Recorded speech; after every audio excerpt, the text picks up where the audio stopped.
Empresarial Sonora. La historia de Sonora vista desde sus empresarios. En voz del doctor Ismael Valencia Ortega. Maestro, ¿qué tal? Buenos días, bienvenido. Buenos días, ¿cómo estamos? ¿Has escuchado hablar de los huizacheros? No. ¿Conociste alguno? En el tiempo en la que se llegaron a poner de moda, quizá, un señor López, el Mono López. Fíjate. Bueno, estos de alguna manera son figuras que sobrevivieron al paso del tiempo y que son reflejo de las necesidades de los procesos de administración de la justicia.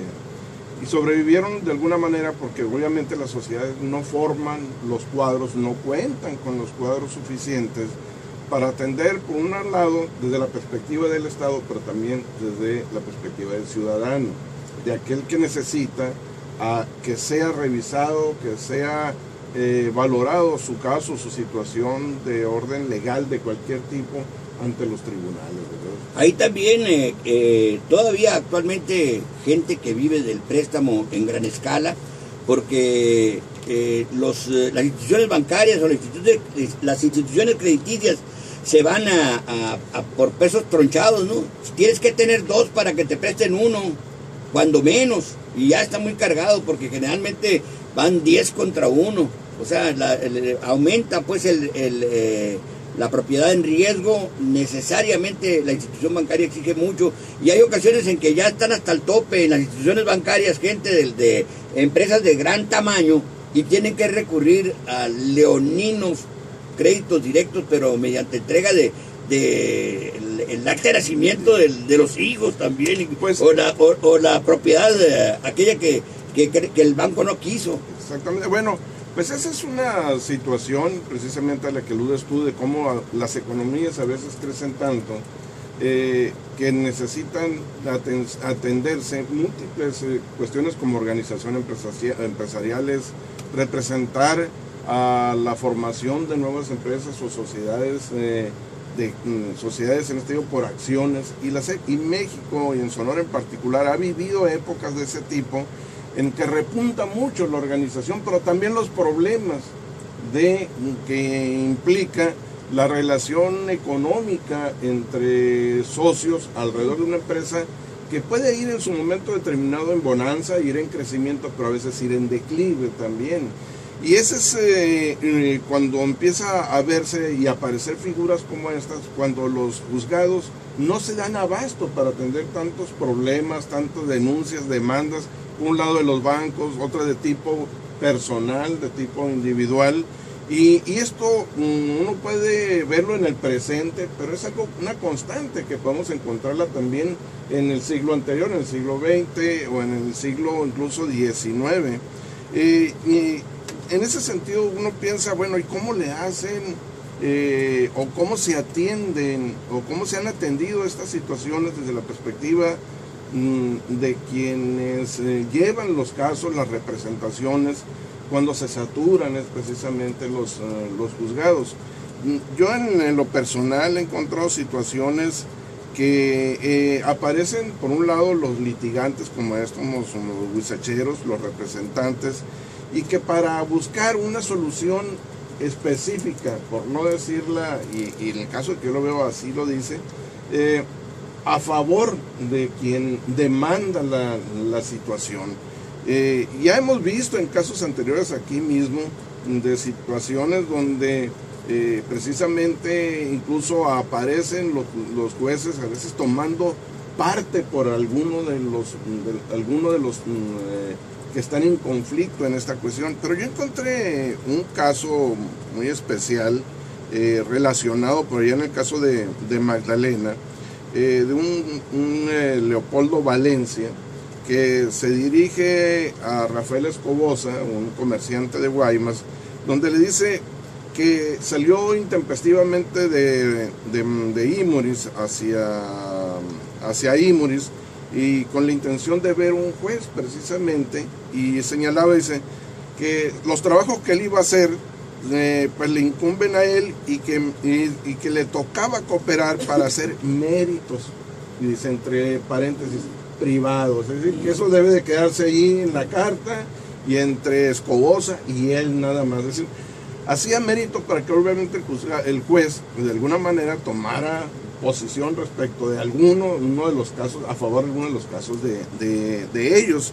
Y curiosamente, Escobosa, después que él menciona, relacionado con Leopoldo Valencia, se dirige también a su vez con su socio comercial, un español, Miguel Careaga de Mazatlán, pero que es español, y dice que entre tanto, con motivo de algunos deudores morosos y que tienen con qué pagar, pero que no pagaban, hemos tenido la necesidad de demandarlo. Sabe lo que vale contar con el juez para lograr un fin. Pues no siempre vale tener el derecho si no se tiene el juez de su parte. ¿Qué te parece? Uno siempre llega ante las distintas situaciones, llega a suponer, y la gente así especula respecto de las actitudes y las posiciones de los jueces. Claro que eso se ha venido refinando y las dimensiones de las actitudes de los jueces ha cambiado mucho, ¿no? También el nivel de profesionalización y las situaciones políticas que vive un estado o nuestro estado. Y claro que pues también tiene que ver con el hecho de que el Estado de Derecho a veces entra también en declive en cuanto a la firmeza, la madurez con que tiene el nivel de ético y profesional de los profesionales en este sentido del derecho, ¿no? Hoy leía información y me dio mucho gusto de Miguel Ángel Maurey que esté apadrinando a la generación de egresados de la Universidad de Sonora en la carrera de Derecho, y el ofrecimiento que le hace el padrino es ayudarlos para que mejoren sus conocimientos, para que sea más profesional el derecho, pues, y lo cual ya está bastante prestigiada la Universidad de Sonora con sus egresados en la carrera esta.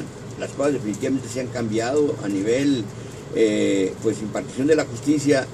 Necesariamente tenemos que pensar que hay mucha vigilancia, o sea, sí se presta, sí puede haber corrupción, de hecho hay, pues, porque hay roces prietos, pero un mundo los vigila.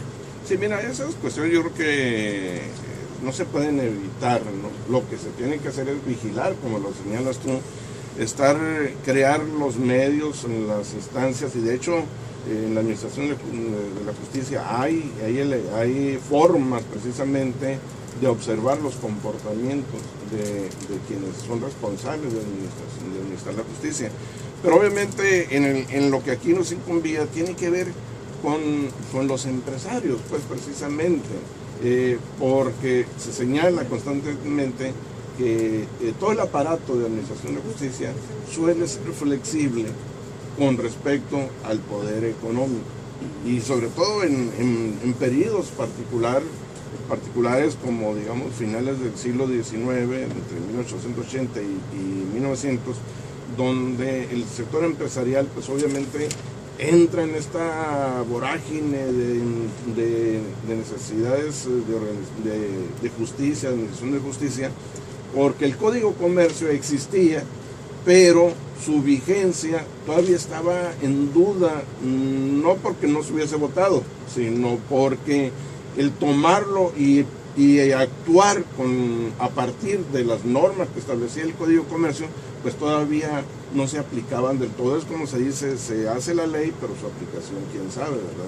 El asunto era de que casi seguramente con tanta modificación a la ley obliga a que los abogados estén en una constante preparación, porque se está actualizando, tienen que actualizarse. Nos damos cuenta en muchas de las ocasiones, yo creo que la misma aprehensión de la gente en estos momentos, cuando se habla de persecución a gobernadores y a colaboradores, y el tiempo que está teniendo la autoridad para que no los aprendan, ojalá la estén aprovechando para que estén fortaleciendo las investigaciones y los procesos, porque se da el caso de que la mayor parte de los procesos que quedan en manos de abogados del gobierno los pierden los pleitos. Sí, y bueno... Tanta publicidad que se ha hecho de estos casos, y y que en el momento más inesperado lo aprenden, lo tengan que poner en libertad porque no está debidamente sustentado el señalamiento, la acusación. Sí, de la Administración de la Justicia ha tenido que ajustarse, ha tenido que modificarse y cambiar en ese sentido. Y también, pues, como tú lo señalabas, por mucho poder económico, pues, pero se le tiene que vigilar tanto al que dicta la justicia como al que la demanda, pues hay que cuidar los mecanismos en que ésta se presta, ¿verdad? Y también, pues, mérito tienen si agarran buenos abogados que tengan más saliva, tragan necesariamente más nobles. Mira, ese es otro de los casos que implican estos cambios, estas épocas donde la alza de las necesidades de las empresas, sobre todo de las empresas grandes, viene a modificar el teatro, el escenario de lo que es la administración de la justicia. Muchos que incluso fueron jueces, y en ese sentido tendían a la labor del Estado en cuanto a la administración de la justicia, pero cuando llegan las grandes empresas, sobre todo las mineras, toman una decisión, pues pagaba más las grandes empresas que el Estado. Pedro de Robles, un juez que duró muchísimos años en Sonora, pues de un momento a otro decidió pasar a representar a la Canadian Consolidated Copper Company, la compañía minera por allá en 1905, y se convierte obviamente por su conocimiento en un feroz defensor de la empresa minera, muy eficiente también. Y uno, si llega a hacer una historia de esta figura, de lo que Pedro de Robles y su visión de las cosas, señalaba precisamente en algunos conflictos, llegaba a decir que los jueces en Sonora no estaban preparados para dictar sentencia en casos de muchos conflictos, sobre todo cuando se trataba de problemas entre las compañías mineras extranjeras, entre ellas mismas. Es decir, no era... Cuando vienen los problemas, no vayamos a ver los problemas de persona a persona, de individuos, de pequeños comerciantes, no, de grandes compañías mineras, donde la cuestión es que rebasa las cuestiones fronterizas, que rebasa la cuestión del espectro de la justicia mexicana, que tiene que ver con implicaciones de intereses internacionales de los accionistas. Ahí es donde decía que en el caso de los jueces mexicanos, en estas cuestiones empresariales no estaban plenamente capacitados. Yo creo que ahí precisamente basa la tesis para que sean los magistrados y algunos representantes de la ley en el alto nivel obligadamente reconocidos con los mejores emolumentos. O sea, que dices, gana más que el presidente, gana más que el gobernador, comienzan a hacer comparaciones de los ingresos. Tiene que ser necesariamente fuertes económicamente para que no nos quiebre un cañonazo de 50,000. Sí, las capacidades y las competencias, que demuestre al tener capacidad, estar preparado. Esa es, yo creo, una clave de este asunto. Porque, pues, como dices tú, un buen salario, sí, pero bueno, a veces las ambiciones humanas no tienen que ver con los pesos, porque si le ponemos un número ahorita a la vuelta del tiempo, pues estos ceros van a necesitar ser más grandes todavía, un mayor número de ceros a la cifra, ¿no? Definitivamente, yo, contrario a lo que opinas, yo creo que sí es necesario que pensemos en una autoridad bien pagada, desde el policía hasta el magistrado de la Suprema Corte. No, yo creo también, y en todos los órdenes, en todos los órdenes. Y entonces, que sí, aprovecho para que le vayan también a los maestros de derecho mejor también. y entonces sí recriminar con toda la ley a quienes se aprovechan del cargo público para morder, y la mordida aquí la vemos en la esquina o transitando por las calles de la ciudad.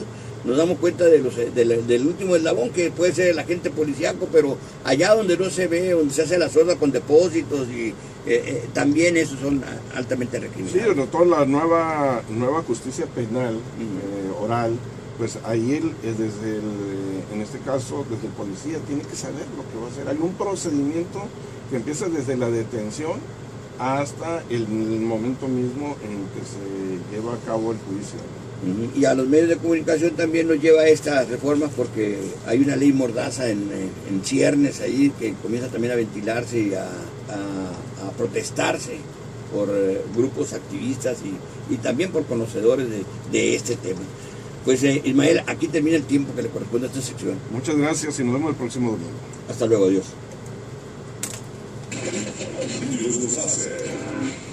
El Gordo y el Chori se juntan y sigue la calentura.